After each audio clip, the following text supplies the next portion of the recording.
वक्रतुंड महाकाय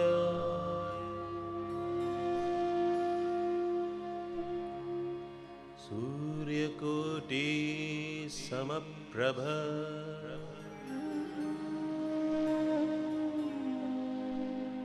निर्विघ्नं कुरु मे देव सर्वकार्येषु सर्वदा।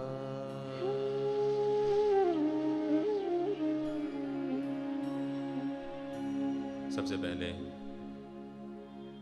विघ्न विनाशक, विनायक, लंबोदर, गौरी नंदन गणेश को नमन करते हैं, इस प्रार्थना के साथ कि वे हमारे प्रयास को सफलता प्रदान करें, उसकी राह से सभी विघ्न हटाएं। साईं, तुम ही हमारे गणपति हो, तुम ही हमारे राह से विघ्न हटाओ और सबको सद्बुद्धि दो कि वे तुम्हारी लीलाओं का श्रवण कर अपना जीवन सफल बना सकें।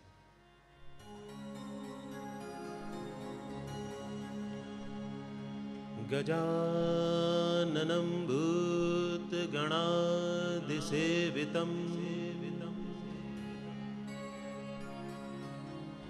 कपित्तजम्बूफलचारुभक्षणम्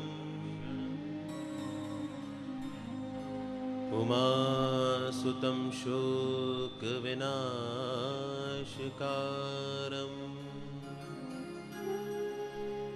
नमामि विघ्नेश्वर पादपंकजम्। गणपति के बाद बुद्धिदायिनी मां सरस्वती को नमन करते हैं, उनसे निवेदन करते हैं कि वे स्वयं अपने वाक चातुर्य से हमें अनुग्रहित करें, हमारी जिह्वा पर वे स्वयं आकर विराजमान हो, जिससे हम अपने सद्गुरु श्री साईनाथ को, उनकी लीलाओं को उनके भक्तों के सामने खोल सकें। साईं, तुम ही तो हमारी सरस्वती हो, तुम स्वयं आकर हमारी जिह्वा पर बैठ जाओ और अपनी लीलाओं का बखान तुम खुद करो। साईं, आओ। या देवी सर्वभूतेषु विद्यारूपेण संस्थिता नमस्तस्यै नमस्तस्यै नमस्तस्यै नमो नमः।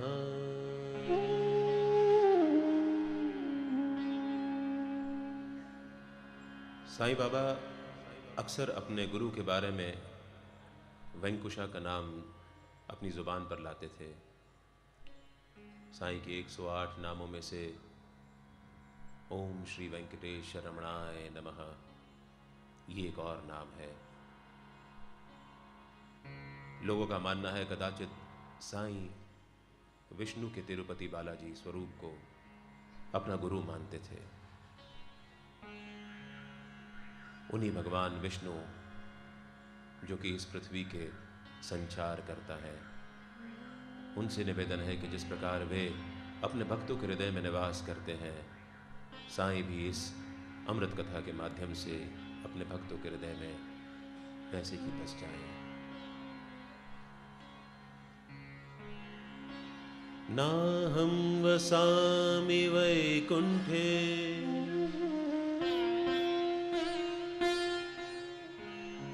योगिनां हृदयेन च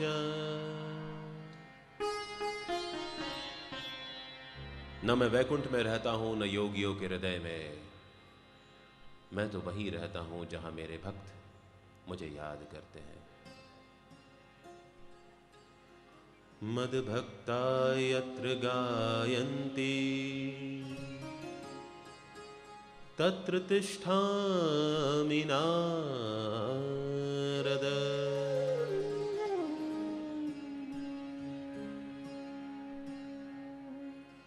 सभी संतों को जिन्होंने इस धरा को पवित्र किया,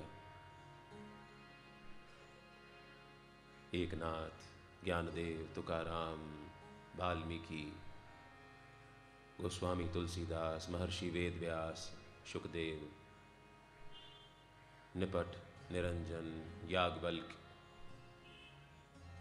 उन सभी संतों को ये आग्रह करते हैं कि साईं के सभी भक्तों के शीश पर अपना हाथ रखें, जिससे वे साईं कथा के श्रवण, मनन, स्मरण से अपने जीवन में अमृत घोल कर उसे सदुपयोगी बना सकें। सर्वे भवन्तु सुखिनः, सर्वे सन्तु निरामया,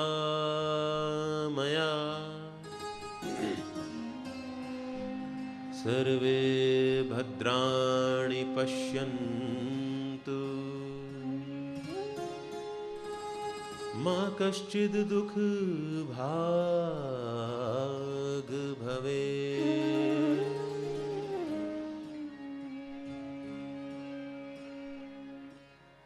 गुरु ही हमारे निर्माण करता है, गुरु ही हमारे अंदर संचार करते हैं, गुरु ही हमारे दुर्गुणों का नाश करते हैं।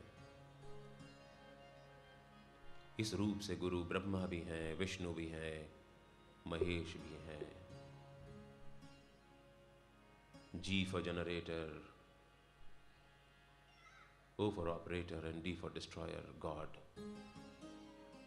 इन सभी का दर्शन हम अपने गुरु में करते हैं। गुरुर्ब्रह्मा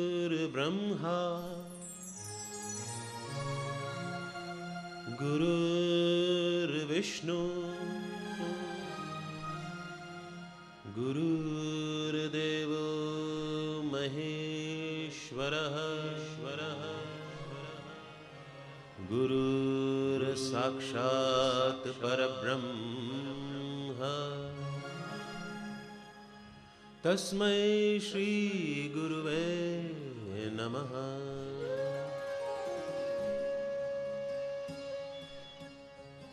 हमारे माता पिता, सगे संबंधी सभी ने हमें आज इस मुकाम तक पहुंचाया है कि हम उठ सकें, चल सकें, बात कर सकें, समझ सकें, अच्छे बुरे की पहचान कर सकें। उन सभी को साधुवाद देते हैं। उन सभी में हम अपने इष्ट साईं का दर्शन करते हैं।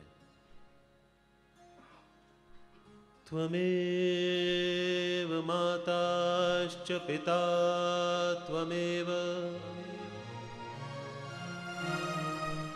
त्वमेव बन्धुश्च सखा त्वमेव, त्वमेव विद्यां द्रविणं त्वमेव, त्वमेव सर्वं मम देव देव।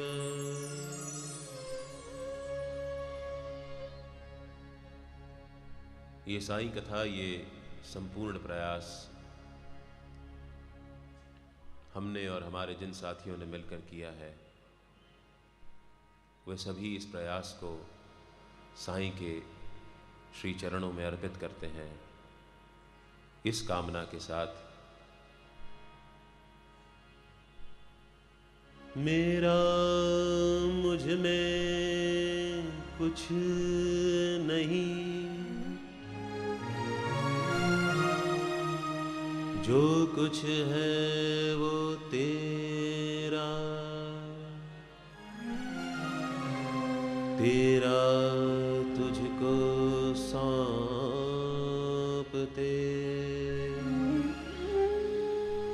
क्या लागे है मेरा।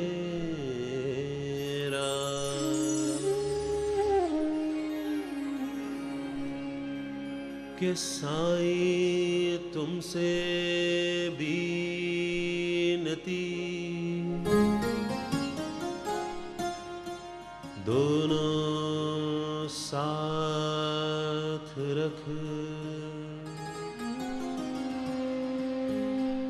प्राण रखे तो लाज रख, लाज बिन प्राण ना रख।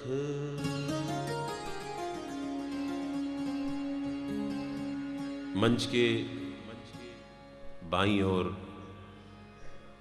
द्वारकामाई से बाबा की धूनी से, अंगार से प्रज्वलित ये धूनी इस बात की साक्षी है कि साईं यहाँ पर हर कण में, हर रज कण में मौजूद हैं। इससे निकलता हुआ जो धुआं है वो हम सभी की आत्मा को पवित्र कर रहा है। हम सबके कोटि कोटि में, अंश अंश में साईं स्वयं समाहित होंगे। इस कामना के साथ हमारे इस प्रयास को सार्थक करने के लिए हम हमारे समर्थ गुरु साईं को आमंत्रित करते हैं, उनका जयकारा लगा करके। अनंत कोटि ब्रह्मांड नायक, राजाधिराज योगी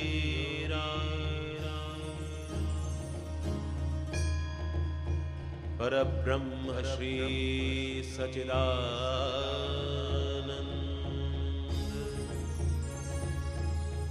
सद्गुरु श्री साईनाथ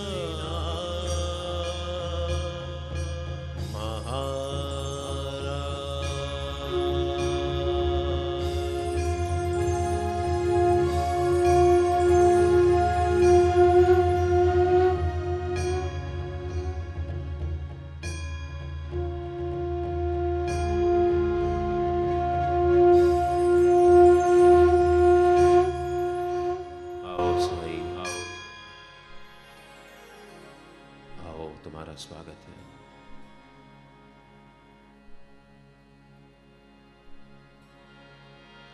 सदा निम्ब वृक्षस्य मूलाधिवासा, सुधास्त्राविणं तिक्तमप्य प्रियं तम, तरुकल्पवृक्षादिकं साधयन्तं, नमामीश्वरं सद्गुरुं साईनाथम्। अनेक जन्मार्जित पाप संक्षयो, भवेद भवत्पाद सरोज दर्शनात्, क्षमस्व सर्वान् अपराध पूंजकाम, प्रसीद साईश सद्गुरो दयानिधे।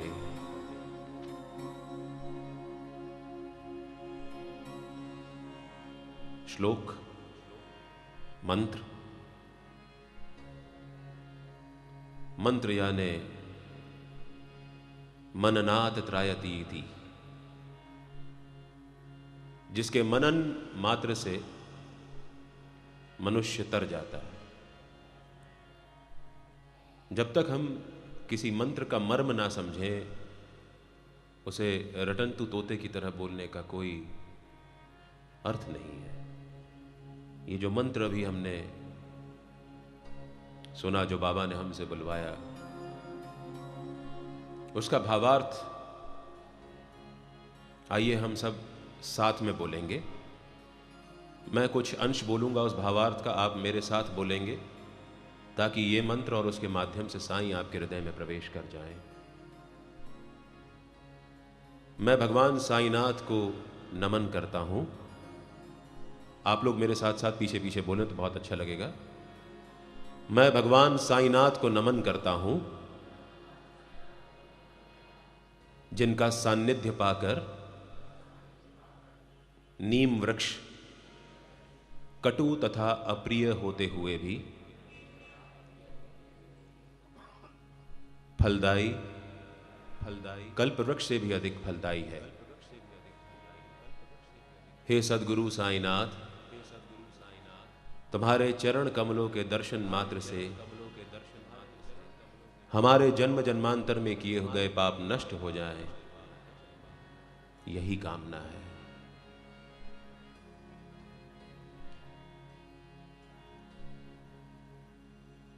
एवमस्तु। साईं रहम नजर करना, बच्चों का पालन करना। साईं रहम नजर करना, बच्चों का पालन करना। साईं रहम नजर करना, बच्चों का पालन करना। साईं रहम नजर करना, बच्चों का पालन करना।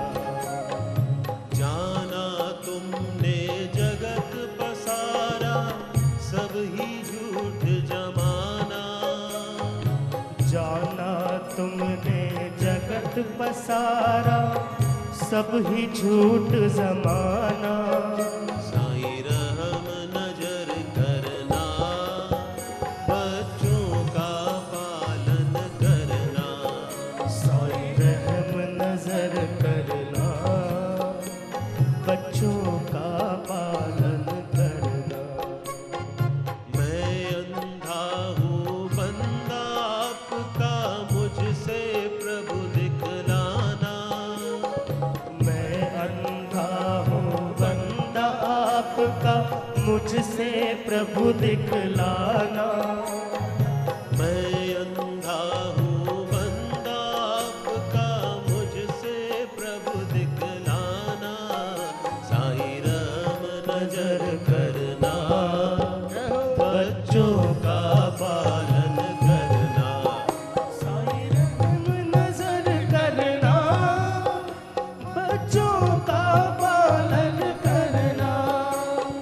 दास गणों कहे अब क्या बोलूं, थक गई मेरी रसना। दास गणों कहे अब क्या बोलूं, थक गई मेरी रसना। दास गणों कहे अब क्या बोलूं, थक गई मेरी रसना। साईं रहम नजर करना, बच्चों का पालन करना। बाबा रहम नजर करना, बच्चों का पालन करना।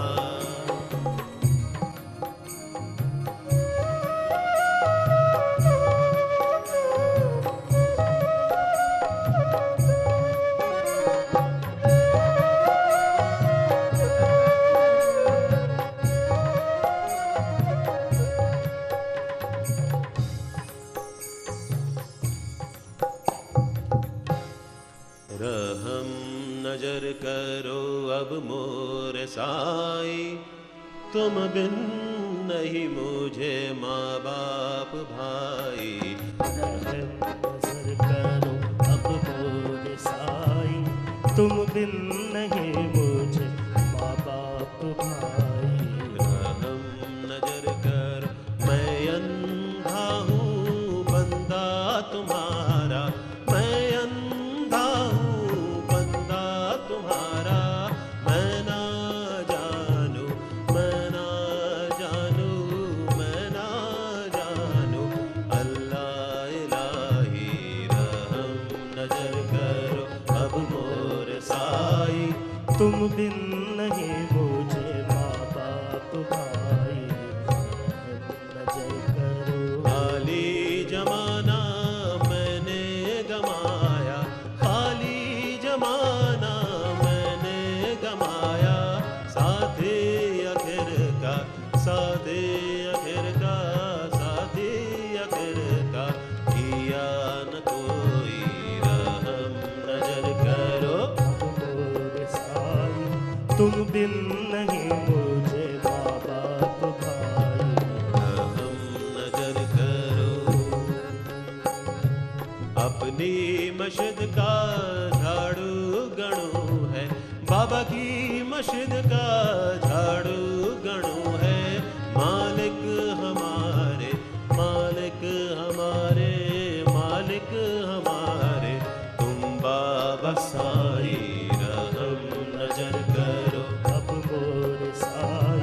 तुम बिन नहीं मुझे माँ बाप भाई रहम नजर करो।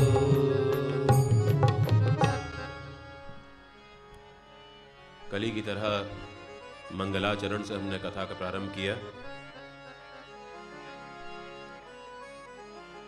मंगलाचरण का कुछ अर्थ भाव कल हमने साईं के भक्तों के साथ शेयर किया था।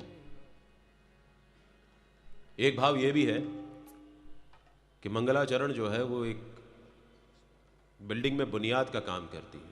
आप जो आगे साईं अमृत कथा सुनने जा रहे हैं उसकी बुनियाद इस मंगलाचरण से डलती है।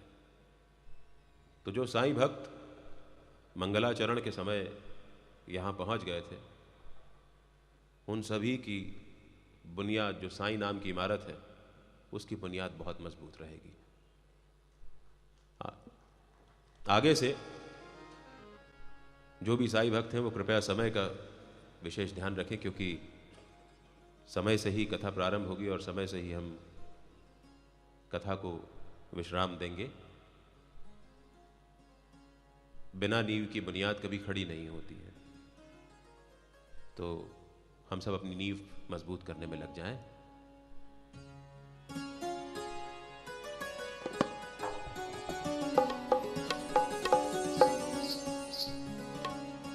साईं बाबा,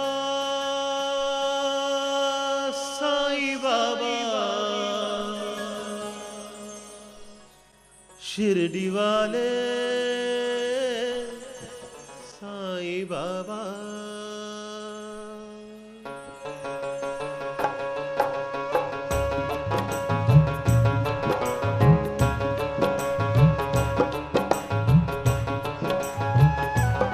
साईं बाबा, साईं बाबा, सबके दाता साईं बाबा। साईं बाबा, साईं बाबा, सबके दाता साईं बाबा। शिरडी साईं नाथ का धाम, शिरडी साईं नाथ का धाम। इस पावन धरती पर मेरा साईं करे विश्राम। शिरडी साईं नाथ का धाम, शिरडी साईं नाथ का धाम।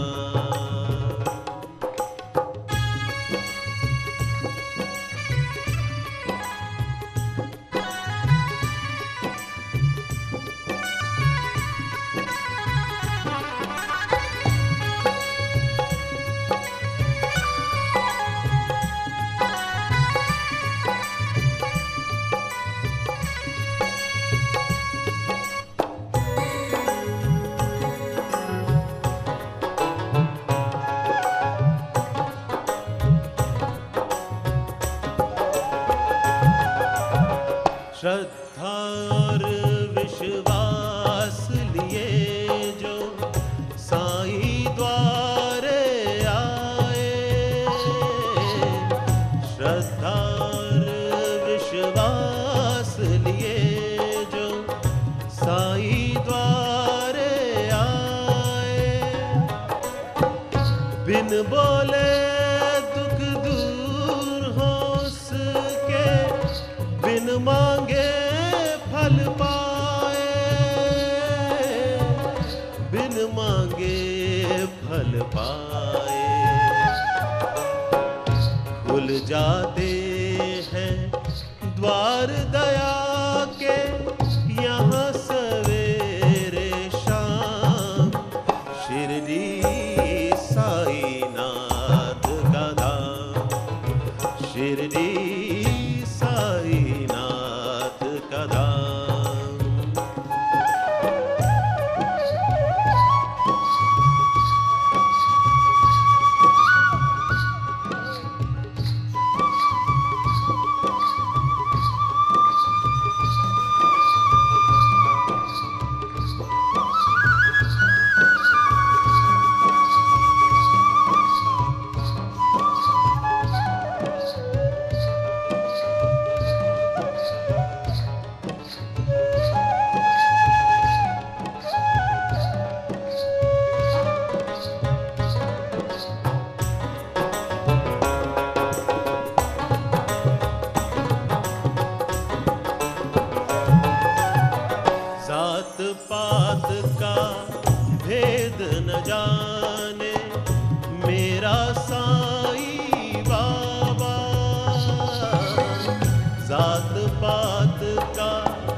साईं बाबा, दोनों में एक नूर समाया, क्या काशी क्या काबा, क्या काशी क्या काबा। जो ईश्वर है वही है अल्लाह, दो कोई भी ना। शिरडी साईनाथ का धाम, शिरडी साईनाथ का धाम।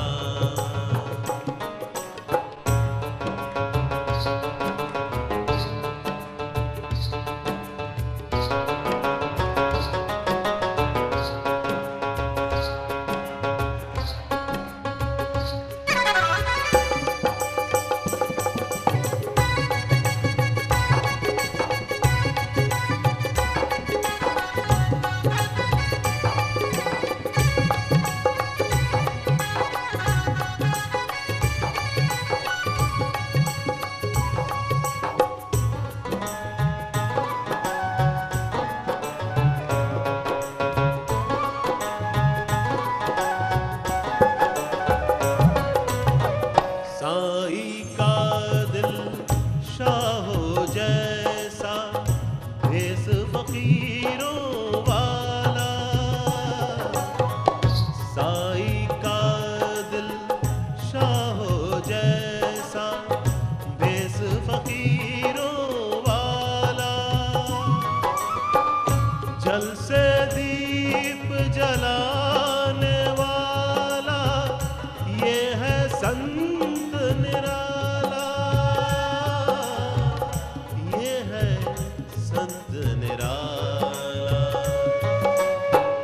साईं के गुण गान से गूंजे ये बस्ती ये धाम, शिरडी साईनाथ का धाम, शिरडी साईनाथ का धाम। इस पावन धरती पर मेरा साईं करे विश्राम, शिरडी साईनाथ का धाम, शिरडी साईनाथ का धाम। साईं बाबा, साईं बाबा, शिरडी वाले साईं बाबा। साईं बाबा, साईं बाबा, शिरडी वाले साईं बाबा। साईं बाबा, साईं बाबा, सबके दाता साईं बाबा। साईं बाबा, साईं बाबा, सबके दाता साईं बाबा। साईं बाबा, साईं बाबा, साईं बाबा।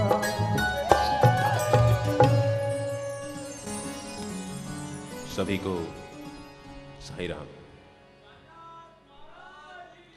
जय साईनाथ महाराज की जय। कथा प्रारंभ करते हैं। बाबा की प्रेरणा है कि सबसे पहले जीवन के एक मूल से उनके भक्तों को अवगत करा दिया जाए कि यदि तुम्हारी खुशी किसी कारण से है तो तुम जीवन में कभी खुश नहीं हो सकते, क्योंकि कारण तो आता जाता रहेगा। जो अकारण खुश होते हैं वो साईं के सच्चे भक्त हैं। हर हाल में जो खुश रहते हैं वो साईं के भक्त हैं। ईशावास्य उपनिषद की टीका कर रहे थे, संदर्भ समझा रहे थे दासगणु महाराज। दासगणु महाराज साईं बाबा के कीर्तनकर हैं जिन्होंने बाबा की ख्याति उस जमाने में लगभग संपूर्ण महाराष्ट्र में अपने कीर्तनों के जरिए फैलाई। दासगणु महाराज को प्रेरणा हुई कि वे ईशावास्य उपनिषद पर हिंदी में या मराठी में टीका करें। वो टीका लिखने बैठे, टीका यानी उसका एनालिसिस, उसको समझाने बैठे, भावार्थ लिखने बैठे उसका। एक जगह जाकर वो अटक गए, अपने साईं के पास पहुंचे। हम सब भी जब कहीं ना कहीं अटक जाते हैं तो अपने साईं के पास पहुंच जाते हैं, बाबा रास्ता दिखा। कमोबेश इसी भाव के साथ दासगणु महाराज बाबा के पास पहुंचे और बोले, बाबा मैं यहां अटक गया हूं, अब मैं क्या करूं।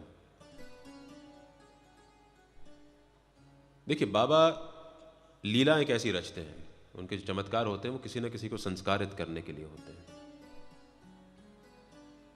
और प्रत्येक संस्कार के पीछे वो किसी न किसी का फायदा भी करते हैं। जब हम ये दृष्टांत सुनेंगे तो बाबा की इस बात पर,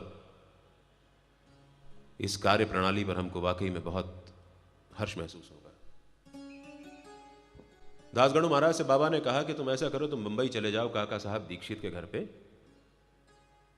वहां उनकी नौकरानी तुम्हारी समस्या का समाधान कर देगी। दासगणु महाराज हतप्रभ, ये बाबा कैसी बात कर रहे हैं कि क्या नौकरानी मुझे उपनिषद की व्याख्या करके दिखाएगी? अहंकार देखिए, अहंकार, नौकरानी मुझे समझा सकती है क्या? बाबा हमेशा अहंकार के बहुत खिलाफ रहे हैं।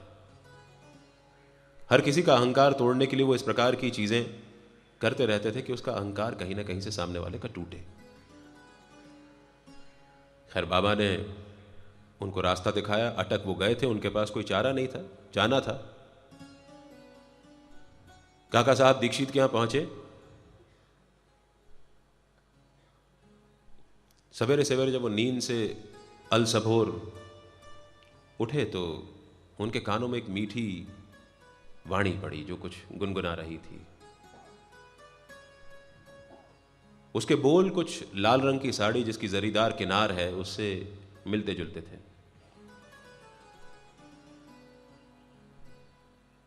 दासगणु महाराज जो है वो बाहर गए तो देखा कि नौकरानी काका साहब दीक्षित की रोजमर्रा के काम कर रही थी और साथ में ये बहुत हर्ष के साथ लाल रंग की साड़ी जिसकी एक जरीदार किनार है उसके बारे में वो गुनगुना रही थी, बहुत खुशी खुशी। मूल ग्रंथ में हिंदी अनुवाद में उस नौकरानी का नाम नहीं दिया हुआ है, मलकर्णी उसका नाम था। दासगणु महाराज को उस पर दया आ गई। उन्होंने अपने सहयोगी से कहा और उस बच्ची के लिए लाल रंग की जरीदार किनार की साड़ी मंगा दी। साड़ी पाकर वो बच्ची बहुत खुश हो गई, हर्षोल्लास के साथ उछलते हुए उसने वो साड़ी पहनी और पूरे दिन काम किया। दूसरे दिन फिर सवेरे वो बच्ची आई और वही फटी पुरानी साड़ी पहनकर आई जो उसने पहले पहन रखी थी। दासगणु महाराज अचंभित। उसने बच्ची से पूछा, तुमने साड़ी कहां रखी? बोले, नई साड़ी रोज रोज थोड़ी पहन के आऊंगी, मैंने संदूक में रख दी है वापस।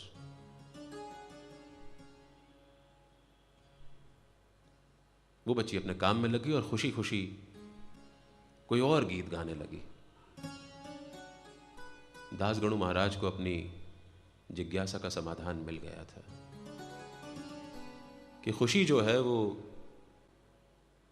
किसी चीज पर आधारित नहीं है। जो खुश रहना चाहता है वो हमेशा खुश रहता है, और जो खुश नहीं रहना चाहता,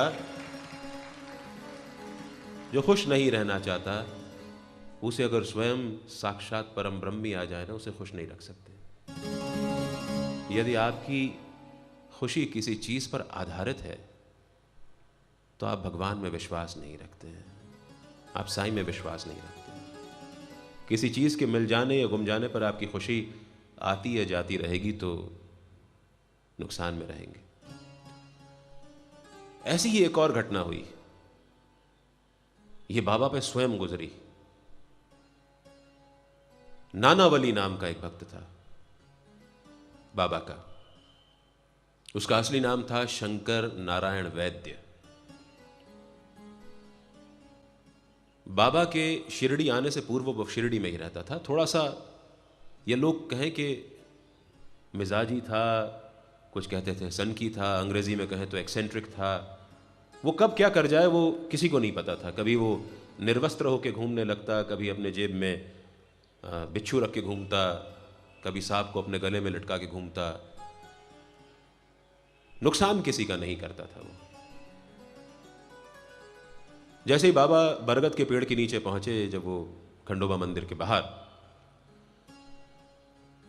नाना वल्ली कहीं से अचानक हाजिर हो गए और नाना वल्ली ने चीखते से कहा, आओ मामा।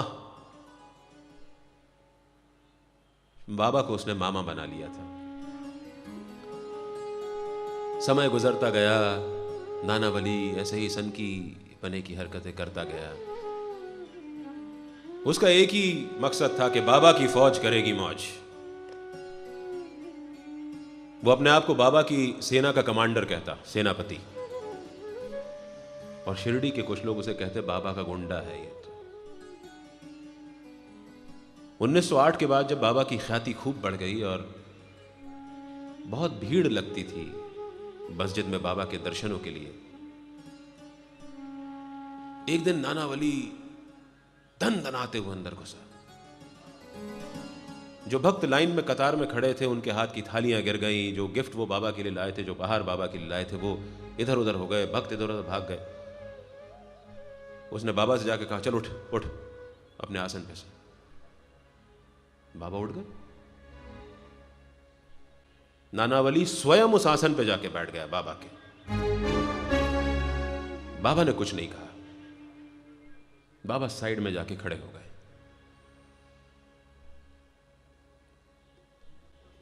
नाना वली ने प्रश्न किया,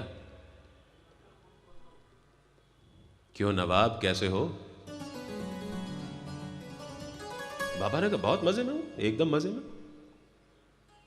नाना वली ने फिर पूछा, अब दुनिया कैसी लग रही है? बाबा ने कहा, जैसी पहले लगती थी। ये जवाब सुनना था नाना वली का। वो उठा, बाबा के कदमों में गिरा और वहां से भाग गया।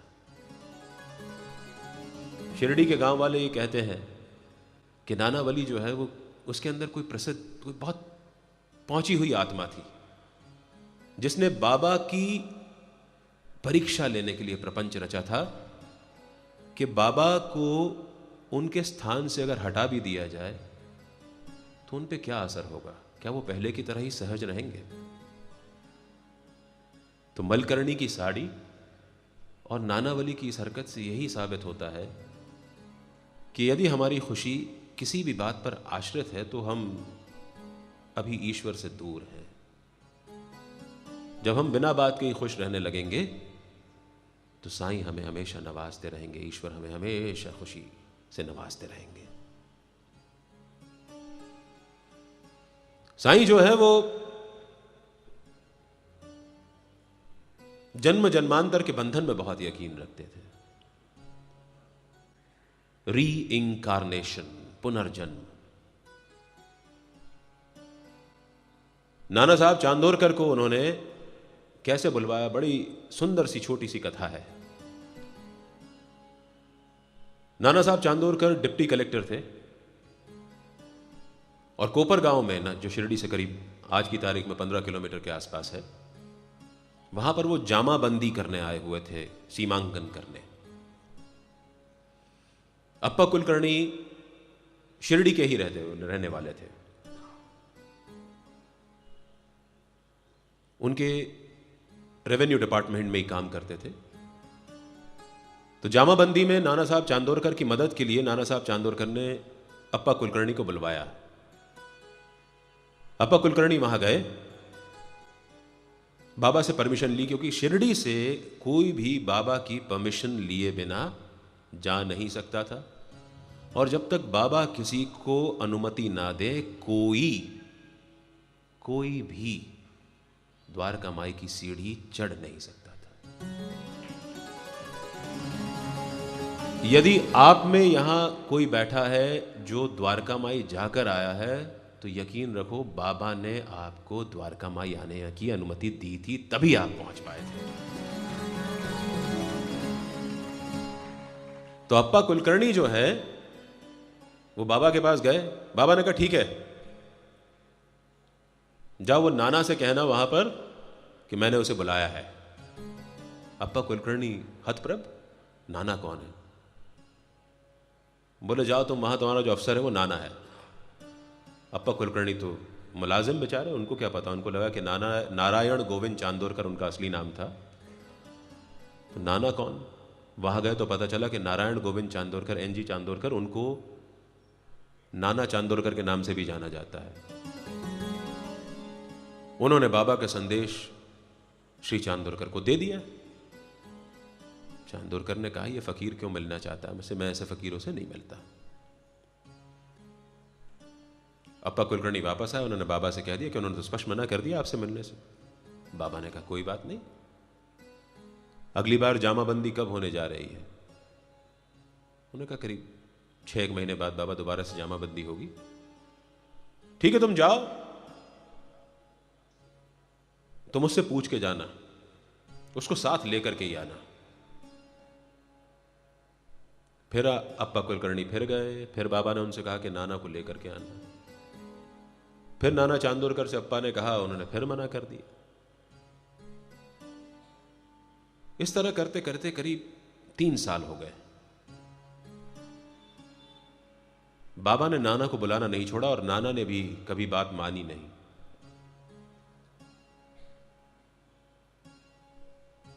फिर अप्पा कुलकर्णी फिर गए और नाना से फिर कहा। अब की बार नाना के मन में कुछ भाव जगा। उन्होंने कहा यार फकीर मुझे बार बार क्यों बुला रहा है, उसको मेरा नाम पता है, सब पता है।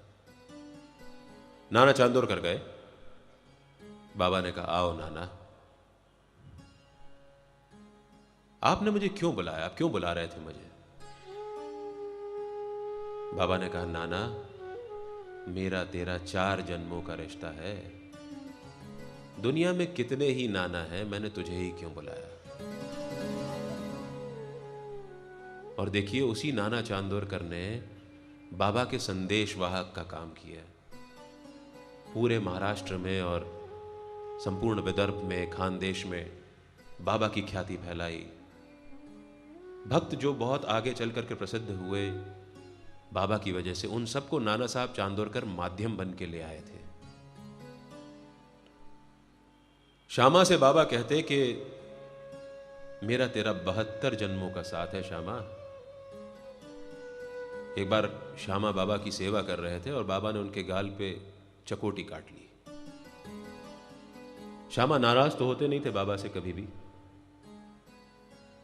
उन्होंने बाबा से कहा बाबा तुम कैसे देव हो, ये सब हरकत हमको पसंद नहीं है, ये सब मत करो हमारे साथ। तो बाबा ने हंसते पूछा तुम्हें कैसा देव चाहिए? श्यामा ने कहा ऐसा देव जो हमको मीठा मीठा रोज नया नया खाने को दे, अच्छे कपड़े पहनने को दे, और आखिर में बोल पड़े हमें सुख से रखे।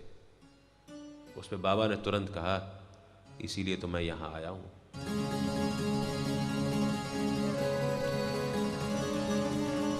श्यामा मेरा तेरा 72 जन्मों का साथ है। ऐसा ही श्रीमती खापर्डे के साथ हुआ। बाबा रोज दोपहर में खाना खाते थे और एक बार अगर मस्जिद के पर्दे गिर जाए तो किसी को अंदर जाने की छूट नहीं रहती थी। उनके और उनके कुछ विश्वास पात्र तात्या, महलसा, श्यामा, ये बाबा के साथ भोजन करते थे। श्रीमती खापर्डे, उन्होंने पर्दा हटाया। उनको बहुत इच्छा थी बाबा को नैवेद्य अर्पण करने की, उन्हें मौका नहीं मिल रहा था। उन्होंने मस्जिद का पर्दा हटाया और बाबा के सामने जाकर के नैवेद्य की थाली रख दी और बाबा ने बाकी सारा भोजन अलग कर दिया और श्रीमती खापर्डे की थाली में से खाने लगे, स्वाद लेकर खाने लगे। ऐसा उन्होंने भक्तों को शो किया, बताया। स्वाद से तो बहुत परे थे, उनकी जिह्वा में कोई स्वाद नहीं था, कोई चीज उन्हें अच्छी या बुरी नहीं लगती थी।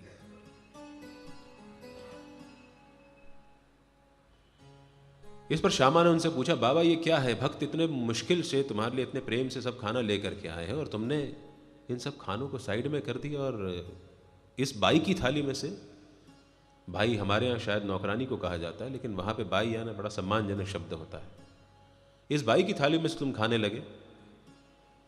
बाबा ने कहा, मेरा इसका कई जन्मों का नाता है। ये कुछ जन्म पहले एक साहूकार की अमोटी गाय थी, इसके बाद इसका जन्म एक क्षत्रिय वंश में हुआ और उसके बाद ब्राह्मण वंश में ये जन्मी है और हर जन्म में इसका और मेरा नाता रहा है। बाबा का मानना था कि यदि तुम्हारे पास कोई आता है तो तुम्हारा उसका कोई पुराना ऋणानुबंध है। यदि सड़क पे भी कोई भिखारी तुम्हारे पास भीख मांगने आता है तो उसे दुत्कारो मत, क्योंकि तुम्हारा उससे पिछले जन्म का कोई लेन देन बचा है, वो तुम्हारे पास आया है कि तुम उस लेन देन से मुक्त हो जाओ। लेकिन उसे दुत्कारो मत, तुम उसको मदद देना ना चाहो मत दो, कुछ मत दो उसको, लेकिन उसको दुत्कारो मत। कितनी अच्छी सीख दी है बाबा ने। कोई हमारे पास अगर मदद मांगने आता है ना, तो ये इसे खुदा की नेमत समझें हम कि हमें भगवान ने उस लायक बनाया है कि कोई ये समझता है कि हम उसके काम आ सकते हैं। हम उसकी मदद करें ना करें ये हमारी सद्बुद्धि पर निर्भर करता है, लेकिन उसे दुत्कार करके या ऐसे ना भगाएं कि चल हट यहां से। मदद कर दें तो बहुत अच्छा है, ना कर पाए तो कोई बात नहीं। बाबा पुनर्जन्म में मानते थे और Brian Weiss, doctor Brian Weiss, ये अमेरिका के एक बहुत बड़े साइकोपैथो एनालिस्ट हैं। इन्होंने पुनर्जन्म पे कई किताबें लिखी हैं। ये हिप्नोसिस के भी मास्टर हैं और लोगों को अपने पिछले जन्मों में ले जाते हैं। और जब पिछले जन्मों में ले जाते हैं डॉक्टर ब्रायन वाइस, तो इनका संपर्क हो जाता है उन कुछ परमात्मा रूपी आत्माओं से जिन्हें वे कहते हैं मास्टर। और जब उनका उनसे संवाद हो जाता है तो वो बन जाती है voice of master. Doctor Brian Weiss ने अपने संस्मरण में लिखा है एक जगह पर कि एक बार ऐसे ही एक एक्सपेरिमेंट के दौरान मेरा किसी मास्टर से संपर्क साबित हो गया और उसने जो संदेश दिया, उन्होंने लिखा है, उस मास्टर ने यह कहा, let us not follow Sai Baba, let us be Sai Baba. हम साईं बाबा का अनुसरण ना करें, हम साईं बाबा स्वयं बन जाए। बाबा भी तो यही कहते थे कि तुम मेरे पास आके अपनी सब बुराइयां मुझे दे दो, अपने दुख मुझे दे दो, तकलीफें मुझे दे दो, मैं तुम बन जाता हूं, तुम मैं बन जाओ। सीता देवी तरखड़ परिवार पूरा का पूरा बाबा का बहुत भक्त था, बड़ा भक्त था। शिरडी प्रवास के दौरान उनके बेटे को प्लेग की गांठें निकल आई पेट में। वो चिंतित हो गई और फिर वही हुआ जो होता है, दौड़ी दौड़ी बाबा के पास गई। बाबा से कहा, बाबा ये क्या हो गया देवा, मेरे बेटे को प्लेग की गांठें निकल आई। बाबा ने आसमान की ओर देखते हुए कहा, आसमान बहुत काला हो गया है, लेकिन बादल भी बस छटने ही वाले हैं। ये कहकर उन्होंने अपनी कफनी ऊपर करी और वहां पे प्लेग की 4 गांठें थी।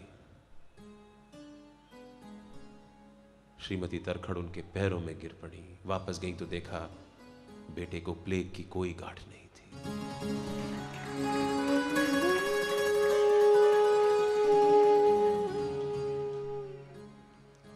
श्रीमान खापर्डे ने जो डायरी लिखी है अपनी, उसमें लिखा है कई दफे बाबा की उनसे बड़ी अंतरंगता हो गई थी। बाबा ने उनसे एक बार कहा था, मैं अपने भक्तों के दुख अपने शरीर पे लेता हूं। इस शरीर की भी अपनी सीमाएं हैं। ये थक गया है मेरा शरीर मेरे भक्तों के दुख लेते लेते, लेकिन जब तक मेरे प्राण में प्राण है मेरे भक्तों को कभी कुछ नहीं होगा। और मेरे मरने के बाद मेरी अस्थियां भी मेरी समाधि से भक्ति का, शक्ति का, भाव का संचार करेंगी। वो अपने भक्तों के साथ बात करेंगी, चलेंगी फिरेंगी। कोई भी भक्त मेरी समाधि से कभी खाली हाथ वापस नहीं जाएगा।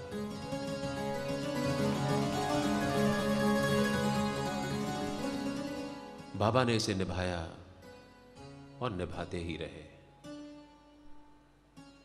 1886 दिसंबर महीने की बात है। बाबा को श्वास की तकलीफ हो गई, दमे की, अस्थमा। तब बाबा की ख्याति इतनी फैली नहीं थी। बाबा ने म्हालसा पति को अपने पास बुलाया, उसकी गोदी में अपना सिर रखा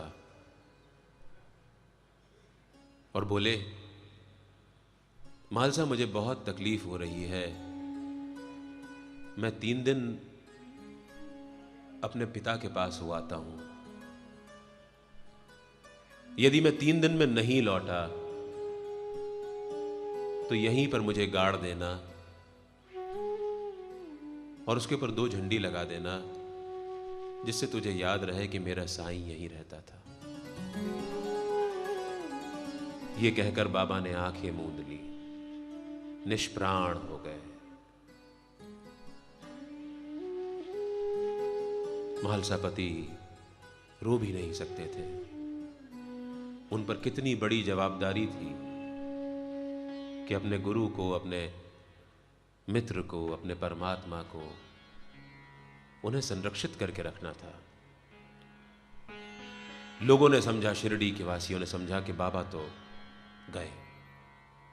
म्हालसा का विश्वास था कि नहीं, बाबा नहीं गए हैं, वापस आएंगे। एक दिन तक गांव वालों ने इंतजार किया, कुछ नहीं हुआ, शरीर में प्राण नहीं लौटे। दूसरा दिन हुआ, कुछ गांव वाले जाकर के सरकारी अधिकारियों को बुला लाए। उन्होंने जोर जबरदस्ती करी म्हालसा के साथ कि नहीं, हम ये शरीर को यहां नहीं रखने देंगे, इससे बीमारियां फैलेंगी। म्हालसा टस से मस नहीं हुए। म्हालसा ने कहा, बाबा ने मुझसे कहा है मैं 72 घंटे तक अगर वापस नहीं आऊं तो तुम इस शरीर को गाड़ देना, मैं तब तक तो तुमको हाथ नहीं लगाने दूंगा इस शरीर को। म्हालसा पति चूंकि दुनियादारी की तमाम आसक्तियों से दूर रहते थे, उनका घर परिवार जो था वो पहले तो ज्वेलरी की दुकान चलाते थे, सुनार थे। दुनियादारी में उनकी दिलचस्पी थी नहीं, दुकान चलती चलती नहीं चलती नहीं चलती। अब शिरडी उस जमाने में क्या उनको बिजनेस मिलता। वो तो अनन्य भाव से पहले विठोबा, खंडोबा और फिर बाबा की शरण में आ गए थे।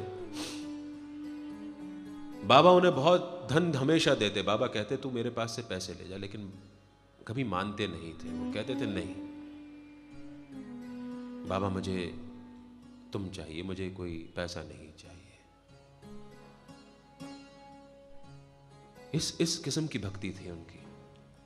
वो जीवन निर्वाह जो थे वो मांग करके करते थे, बाबा की ही तरह।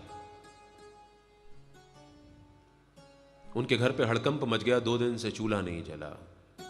घर वाले इधर उधर बिलखने लगे। पत्नी रो रही थी, बच्चे भूख से बिलख रहे थे। लेकिन म्हालसा की तपस्या देखी कि बाबा का शरीर वहीं रख करके अपनी गोदी में बैठे थे। तीसरा दिन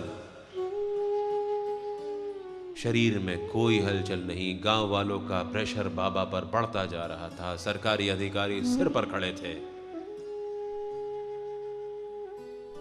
72 घंटे पूरे होने को आ रहे थे। बाबा निष्प्राण, रात घिर आई। यह तय कर दिया गांव वालों ने कि कल सवेरे इस शरीर को गाड़ दिया जाएगा। तभी बाबा के दाएं हाथ की उंगली में कोई हरकत हुई और देखा तो प्राण लौट आए थे। बाबा अचानक खड़े हुए।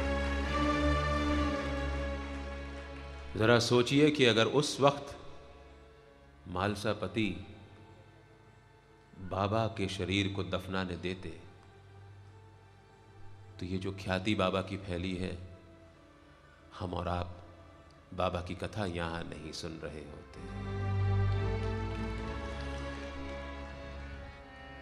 ऐसे थे साईं और उनकी यौगिक क्रियाएं। योग संपूर्णता हासिल थी उन्हें। धौती क्रिया कहते हैं कि योग में अपनी इंटेस्टाइन्स यानी आंतों को स्वच्छ करने के लिए एक मोटा कपड़ा अंदर डालना, उन्हें स्वच्छ करना, बाहर उनको सुखाने के लिए डाल देना और वापस जब सूख जाएं तो उन्हें वापस अंदर डाल लेने का। शिरडी के गांव वालों ने, और सच्चरित्र में इस बात का उल्लेख भी है कि देखा था बाबा को ये क्रिया करते हुए कि उनकी आंतें जो हैं वो पेड़ पर सूखने के लिए डाल देते थे। एक और क्रिया करते थे बाबा, खंड योग। अपने शरीर के सारे अवयव सब अलग अलग करके यहां वहां रख देते, हाथ अलग, पैर अलग।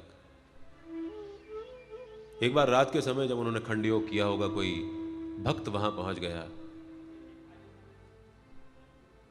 उसने देखा बाबा क्षत विक्षत पड़े हुए हैं यहां पर, तो डर गया, बोला पुलिस में जाऊं।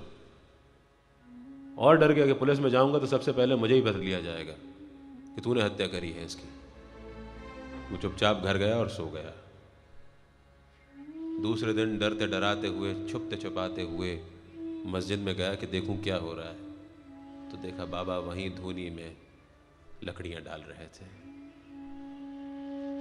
उसे लगा भूत है, लेकिन बाबा ने कहा आजा, तू आजा इधर, तू भी धूनी में लकड़ियां डाल दे थोड़ी सी।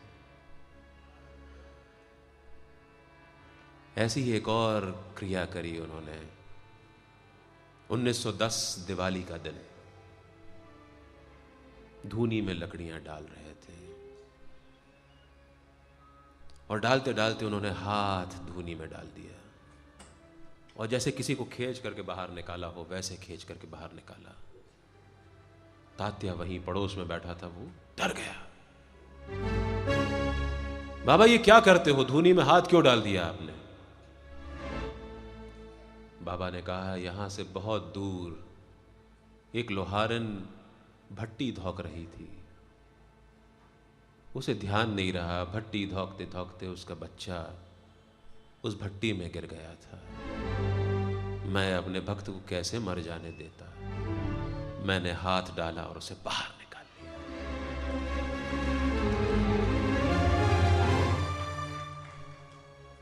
बाबा का हाथ झुलस गया, जल गया था। है तो हाड़ मास के, मानव अवतार लिया है। भागोजी शिंदे बाबा का भक्त था, कोढ़ी। उसका कोढ़ इस कदर बढ़ गया था कि उसकी हाथों की उंगलियां भी गल गई थी। बाबा की सेवा में रहता, बाबा का चरण तीर्थ रोज पीता। उस कहते हैं कि शिरडी के लोग कहते हैं कि वो तीर्थ पीने के बाद उसका कोढ़ नियंत्रण में आ गया था। उसके बाद वो जितना खराब हो चुका था सिर्फ उतना ही खराब रहा, उसके बाद वो ठीक हो गया। बाबा उसकी सेवा लेते थे। देखिए बाबा का ये जो अमृत टपक रहा है, ये अब आप इसको सहेजना शुरू करें। कुष्ठ रोगी हम समझते हैं अस्पृश्य हैं, अनटचेबल्स हैं। बाबा भागोजी शिंदे की सेवा लगातार लेते थे, यहां तक कि जब बाबा ने समाधि ली, अपनी देह छोड़ी, उस वक्त भी जो 6 लोग अंदर मस्जिद में बाबा के साथ मौजूद थे, उनमें भागोजी शिंदे एक थे। कुष्ठ रोगी अस्पृश्य नहीं होते। बाबा ने यह पहले हमको बता दिया था। छूने से कुष्ठ नहीं फैलता। तो जब बाबा का हाथ जल गया तो भागोजी शिंदे ने उनसे कहा कि बाबा आपको पट्टी मैं ही बांधूंगा। बाबा ने कहा ठीक है, वहां से पत्ते तोड़ ला और तो इसमें लगा दे, पत्ता लगा दे और पट्टी बांध दे। 1910 की दिवाली और 1918 का दशहरा जब बाबा ने समाधि ली, रोज ये क्रम चलता। बाबा का हाथ तो कब का ठीक हो गया था, लेकिन बाबा की समाधि पर्यंत ये क्रम चला कि भागोजी शिंदे रोज उस जख्म पर, जो जख्म की जगह थी, जख्म तो भर गया था, उस जख्म की जगह पर पत्ता रखते और बाबा के हाथ में पट्टी बांधते। क्या सेवा थी। काका साहब दीक्षित को पता चला कि बाबा ने अपना हाथ जला लिया है, तो बंबई से डॉक्टर को ले आए। डॉक्टर को हाथ लगाने से बाबा ने मना कर दिया था। उस डॉक्टर की मेडिकल बॉक्स जो है वो शिरडी में खुल ना सका। बाबा के दर्शन अलबत्ता उसको जरूर मिल गए। बाबा ऐसी दवाइयां बहुतों को देते थे। कभी किसी की आंख में इन्फेक्शन हो गया तो उससे कहा कि भिलावा की पत्ते जो हैं वो तुम आंख पे पीस लो और आंख पे उनको बांध दो, 2 दिन में ठीक हो जाओगे। भिलावा के पत्ते और आंख का इन्फेक्शन कहीं कोई कनेक्शन नहीं होता। लेकिन उस भक्त की आंखें ठीक हो गई। बापू साहब बूटी जिन्होंने बाबा का समाधि मंदिर, जिसमें बाबा की शरीर अब आराम कर रहा है, बापू साहब बूटी ने वो वाड़ा बनवाया था जिसको बूटी वाड़ा कहा जाने वाला था। वहाँ पे मुरलीधर की स्थापना होनी थी। ये कथा हम कल करेंगे, इस पे बात, बाबा की समाधि के प्रसंग के बारे में जब बात करेंगे तब। बापू साहब बूटी नागपुर के करोड़पति सेठ थे, बाबा के भक्त हो गए। उन्हें डिसेंट्री हो गई।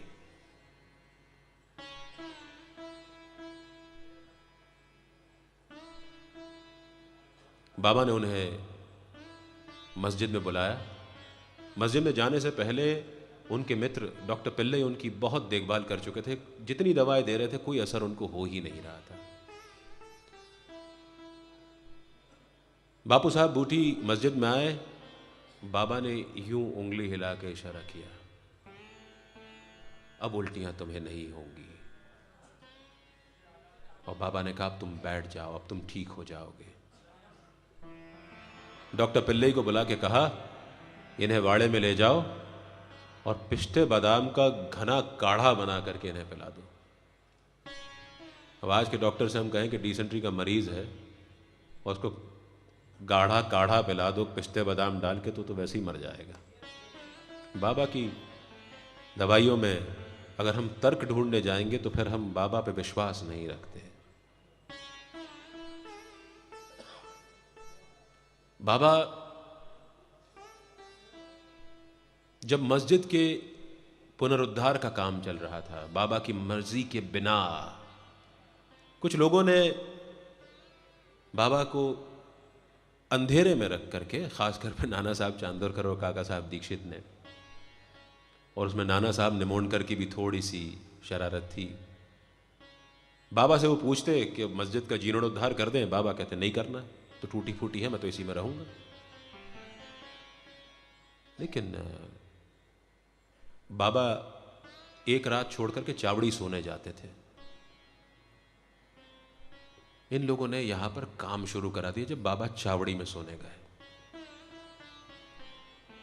बाबा वापस आए गुस्से में, क्या हो रहा है सब मेरी मस्जिद में।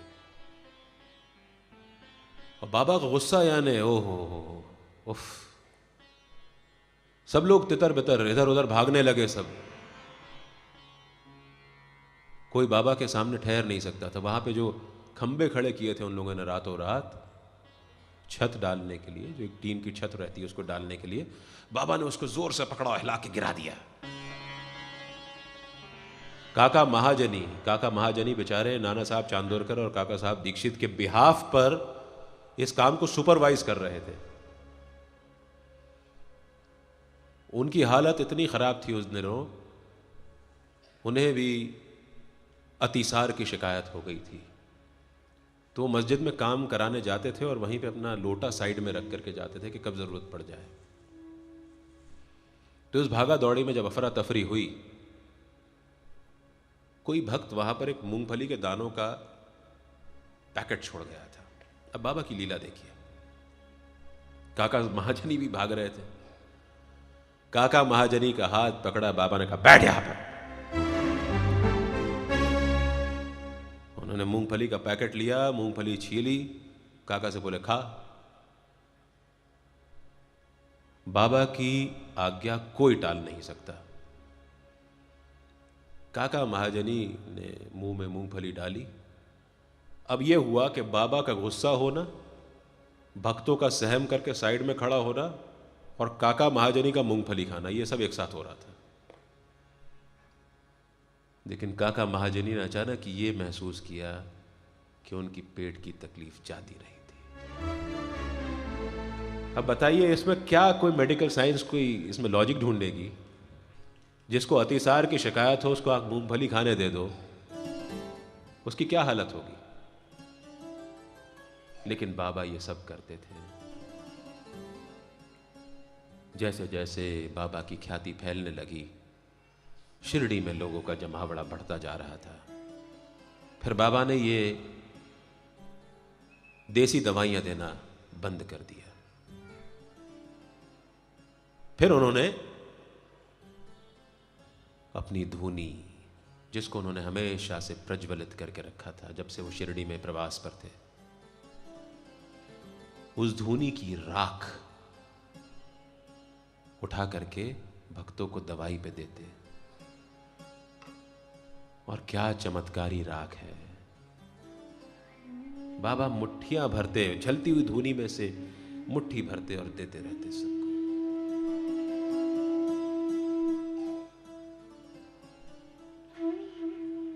कितनी कितनी पावर है इसमें। रामबाण औषधि है ये तो। साईं सच्चरित्र में तो ढेरों किस्से दिए हुए हैं उदी के, उसकी महिमा के। हम तो आज के ज़माने की बात करें, अभी बाबा ने मुझे आमंत्रित किया था, हम एक साईं मंदिर में गए। वहां पे एक सेवादार थी, उन्होंने मुझसे कहा कि सुमित भाई, मैं जीवन में पहली बार बाबा के भजनों का कार्यक्रम प्रस्तुत करने जा रही थी और मुझे खतरनाक थ्रोट इन्फेक्शन हो गया। सन 77 की बात बता रही थी शायद मुझे वो। बोले मैंने तो बाबा की विभूति जो है वो मिलाई पानी में और पी गई और शाम को कार्यक्रम दे दिया। मुझे पता ही नहीं था कि मेरा गला कब ठीक हो गया। वहीं पर एक और सज्जन मिले, बीएचईएल के रिटायर्ड अफसर थे, अब दिल्ली में रहते हैं। उनके सिर पर बीएचईएल के कारखाने में कुछ भारी चीज गिर पड़ी थी। बाबा ने उनकी जान तो बचा दी, लेकिन उन्हें इंसेसेंट वर्टिगो हो गया था, यानी वो अपनी गर्दन जरा सी ऊपर करते तो चक्कर आते और गिर पड़ते। वो खड़े नहीं हो पाते थे। वो रो रहे थे जब मुझे ये किस्सा सुना रहे थे। बोले सुमित भाई, मैं दुनिया भर के इलाज करा चुका था, बीएचईएल के कारखाने ने खुद मेरा खर्चा उठाया था। दुनिया के अच्छे से अच्छे डॉक्टर को बताया, लेकिन मेरी समस्या नहीं सुलझ पाई। खन्ना जी मेरे साथ मौजूद थे जब वो किस्सा सुना रहे थे। तो उन्होंने कहा कि मैं किसी के कहने पर शिरडी गया। मुझे ट्रेन में लिटा करके ले जाया गया क्योंकि मैं खड़ा ही नहीं हो पाता था। रो रहे थे, उनकी आंखों से आंसू बहते जा रहे थे। उन्होंने कहा मैं साईं मंदिर गया, मुझे ले जाया गया, ये कहा उन्होंने। 2 लोग मुझे पकड़ के साईं मंदिर के अंदर ले गए, किसी ने मेरे सिर पे भभूत लगाई और मुझे बाबा के सामने लिटा दिया। बोले जैसे ही मैंने सर उठाया, मुझे नहीं पता कि मेरा वर्टाइगो कहां चला गया।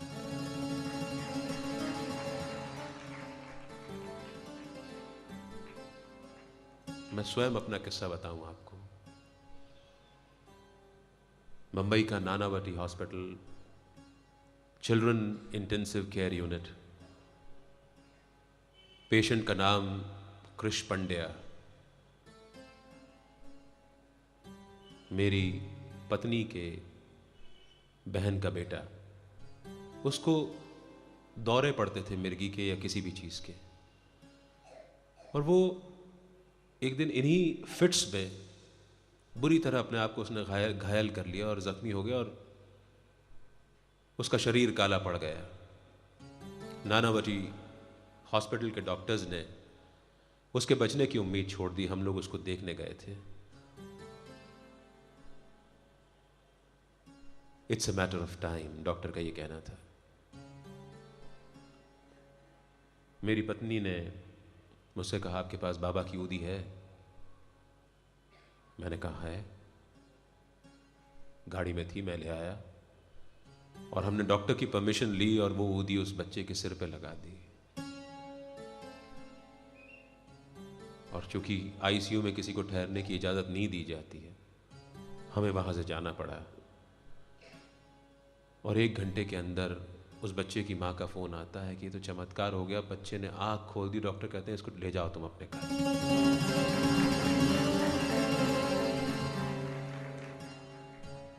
वही धूनी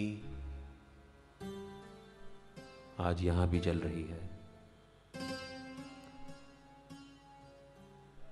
राख में चमत्कार। बैठे हैं सामने प्रमोद अग्रवाल साहब, मेरे अभिन्न मित्र हैं। इनके बेटे को डेंगू हो गया था। जयपुर में बहुत बड़े अस्पताल में उसका इलाज करा रहे थे। जो platelets count, blood platelet count 4 lakh होने चाहिए, उनके बेटे के गिर करके 20,000 हो गए थे, 8,000 हो गए थे। प्रत्यक्ष को क्या प्रमाण, सामने बैठे हैं। हम लोग भी जयपुर पहुंचे और प्रमोद भाई को हमने बाबा की भभूति दी। मैंने कहा आगे बाबा भला करेंगे। जिस बच्चे की बचने की उम्मीद बहुत कम थी, उनके पिता ने जाकर उनको भभूत लगाई, पानी में मिलाकर पिला दी। और दोपहर को मेरे पास फोन आता है कि सुमित भाई डॉक्टर ने कह दिया आप उसको डिस्चार्ज करा के घर ले जाओ।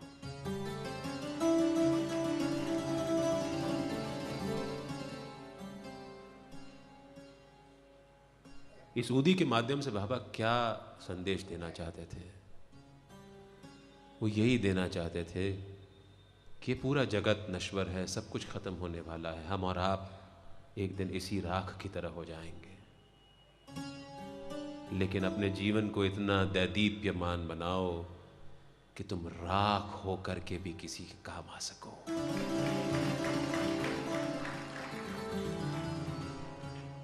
मुक्त हाथ से ऊदी बांटते बांटते बाबा बड़े दिल से गाना गाते थे, रमते राम आओ जी, ऊदी की गुनिया लाओ जी।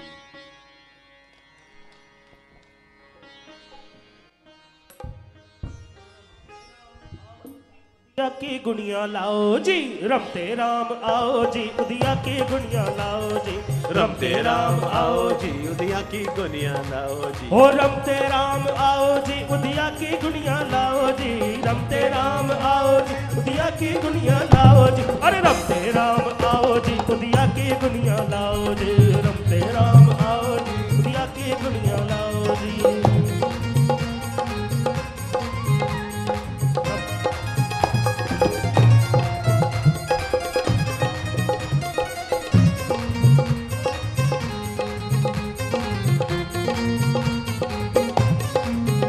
जय हो।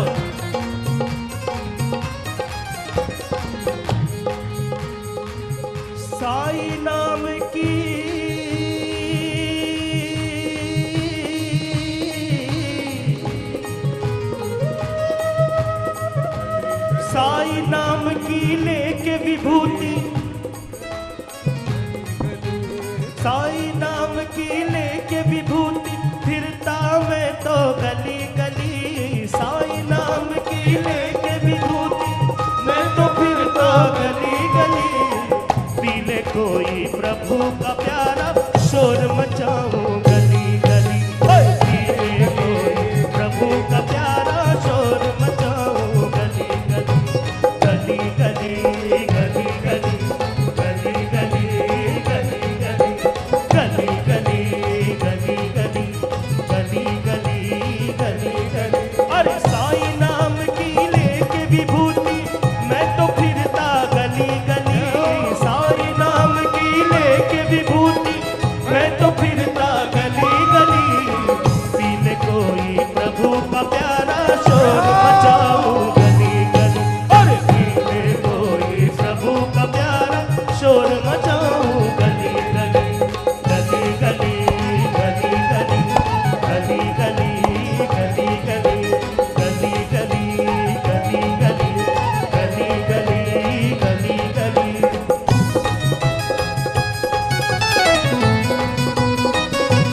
जय हो।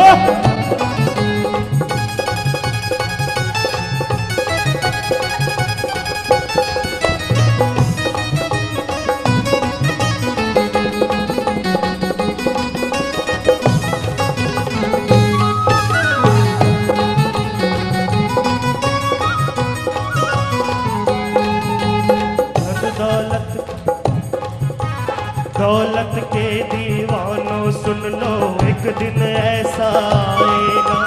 दौलत के दीवानों सुन लो, एक दिन ऐसा आएगा। धन दौलत और माल खजाना पड़ा यही रह जाएगा। धन दौलत और माल खजाना पड़ा यही रह जाएगा। सुंदर काया माटी होगी,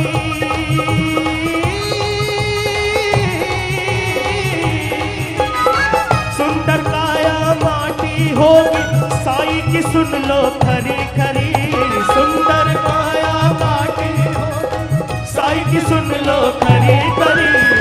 पीले कोई प्रभु का प्यारा, शोर मचाऊं गली गली। पीले कोई प्रभु का प्यारा, शोर मचाऊं गली गली। साई नाम की लेके विभूति, मैं तो फिरता गली गली। साई नाम की लेके विभूति, मैं तो फिरता गली गली। पीले कोई साई का प्यारा, शोर मचाऊं गली गली। पीले कोई साई का प्यारा, शोर मचाऊं गली गली गली गली गली गली गली गली गली गली गली गली गली गली। अरे रमते राम आओ जी, उदिया की गुड़िया लाओ जी। रमते राम आओ जी, उदिया की गुड़िया लाओ। अरे रमते राम आओ जी, उदिया की गुड़िया लाओ जी। रमते राम आओ जी, उदिया की गुड़िया लाओ। और रमते राम आओ जी, उदिया की गुड़िया लाओ जी। रमते राम आओ जी, उदिया की गुड़िया लाओ जी। और रमते राम आओ जी, उदिया की गुड़िया लाओ जी। रमते राम आओ जी, उदिया की गुड़िया लाओ। तो साई की जय जय, बाबा की जय जय। साई की जय जय, बाबा की जय। ओए साई की जय जय, बाबा की जय जय। साई की जय जय, बाबा की जय जय। श्रद्धा सबूरी वाले साई की जय जय। श्रद्धा सबूरी वाले साई की जय जय। अरे श्रद्धा सबूरी वाले साई की जय जय। श्रद्धा सबूरी वाले साई की जय। तो बोलो साई की जय जय, बाबा की जय जय। साई की जय जय, बाबा की जय। साई की जय जय, बाबा की जय जय। साई की जय जय, बाबा की जय। दुख में भी बोलो साई की जय जय। दुख में भी बोलो साई की जय जय। अरे दुख में भी बोलो साई की जय जय। और सुख में भी बोलो साई की जय जय। सुख में भी बोलो साई की जय जय, बाबा की जय जय। साई की जय जय, बाबा की जय जय। साई की जय जय, बाबा की जय जय। साई की जय जय, बाबा की जय। मेरे बाबा की जय जय, बाबा की जय जय। बाबा की जय जय, बाबा की जय। मेरे बाबा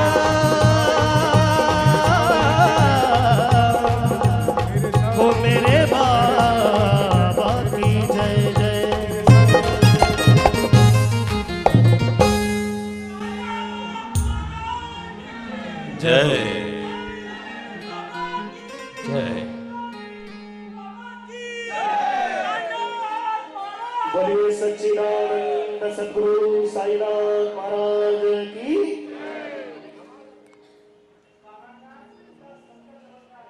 जी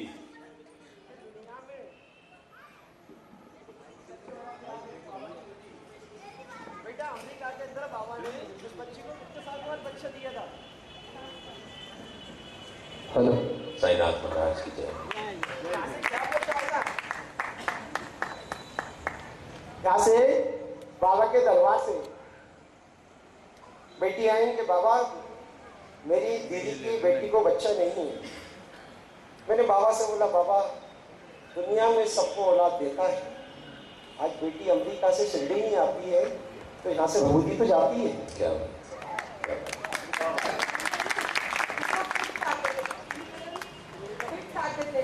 मेरी बहन का बेटा है, इनकी मम्मी गई साईं बाबा के चरणों में सारी दवाई रखते हैं कि आज के बाद हम दवाई नहीं देंगे। वो जिन्हें आज तक की कोई ना कोई बीमार। और ये मेरी कल मिलकर बहुत ज्यादा